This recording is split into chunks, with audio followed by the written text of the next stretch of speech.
Godmorgen og velkommen til Super Uaktuelle Nyheder, hvor vi kigger på jordskælv fra 2015. I det her afsnit der kigger vi på jordskælvet, som ramte Nepal den 25. april. Nepals jordskælv husker vi som en tragisk hændelse. I alt døde der 3.218 mennesker, og 6.500 blev såret.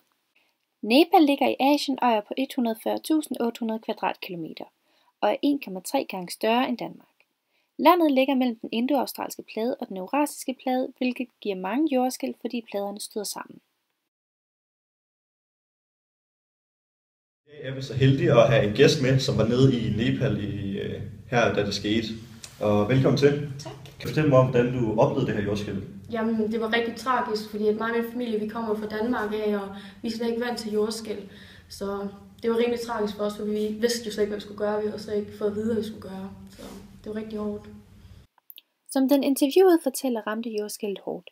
Dette klip er taget i udkanten af hovedstaden Kathmandu, da jordskælvet ramte landet for første gang. Med en styrke på 7,8 på Richterskalaen ødelagde dette jordskælv alt på sin vej.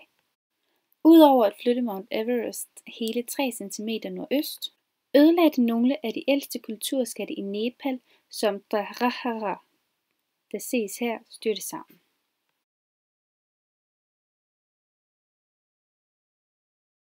Abetemplet, der står på UNESCO's verdenskulturarvsliste, overlevede heller ikke jordskælvet, på trods af at det havde stået der i næsten 2000 år.